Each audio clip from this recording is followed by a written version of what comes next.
it's Tacy. It's the 10th. Today we went to the Center for Human Development. No, it's the campus. I lied.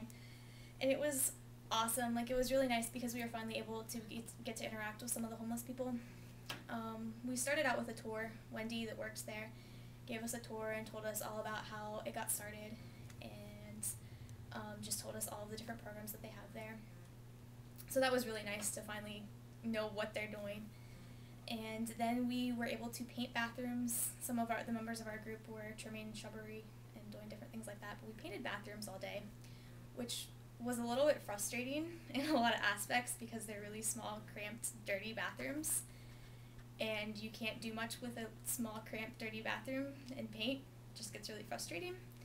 But as people walked by, a lot of the homeless people and just the people that live there were saying, oh, they look so nice, and they were really excited about it, so that was good. One of the things this morning that really stuck with me, I think, was Wendy was talking about how they are expanding the campus. They're going to make it about 3 times bigger than it is right now. And she's really excited, and she was telling all of the homeless people and the people that live there about it, and she was showing them the pictures of the upcoming campus.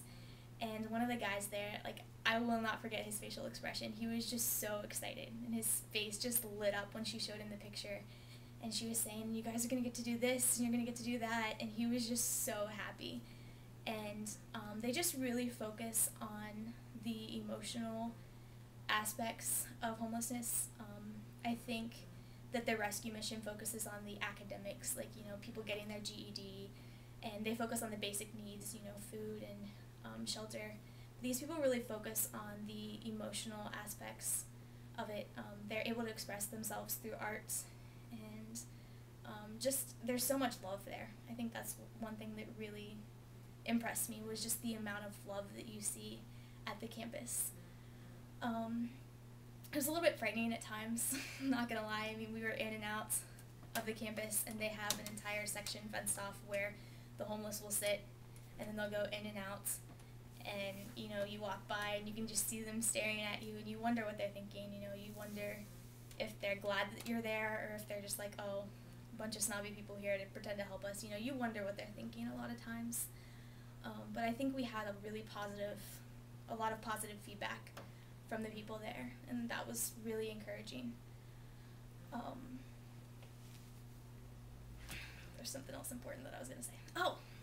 So one of my really frustrating things right now is that even in one of the pictures I took, you can see it. I mean, you've got all of these huge, beautiful skyscrapers in Nashville, and all of these huge buildings, and we went to Opryland, that's what it's called, tonight, and went to all these places, and they're so extravagant, and not to say that the places aren't beautiful and artistic and exciting, but you have that, and then you have the homeless people, and you can see it in the same picture. Like, they're side by side, it's not even like, oh, well, they're across town and it's completely separate and people don't know.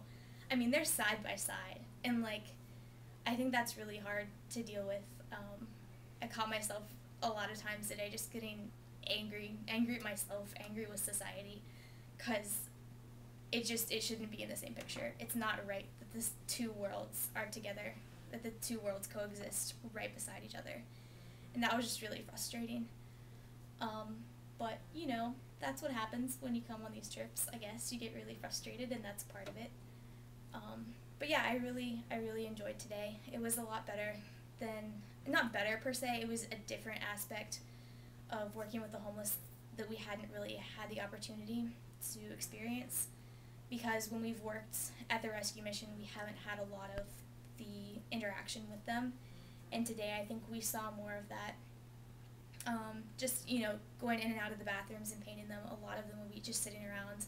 They offer medical care there too, and so we were able to see the people coming in for that, and that was hard. You've got people with a lot of really big problems that most people should be in the hospital for, and they're homeless, so they come there and they've taken care of them, and it was encouraging and frustrating, like I said, all at the same time today. So of all the frustrating stuff you saw, what was your highlight of the day? Highlight of the day. I think just seeing that sense of hope, like I talked about, like as they walked past and them seeing the bathrooms, they were like so excited about it, painted bathroom, like, I mean, that just puts things really in perspective for you, the things that we get excited about and the things that they get excited about, I think it was more than painting a bathroom, like it was a sense of home for them. It's a sense of, okay, this is the place where I live, this is the character that it has, and I think just seeing that sense of excitement on their faces, and a lot of them really appreciated that we were there, and that meant a lot.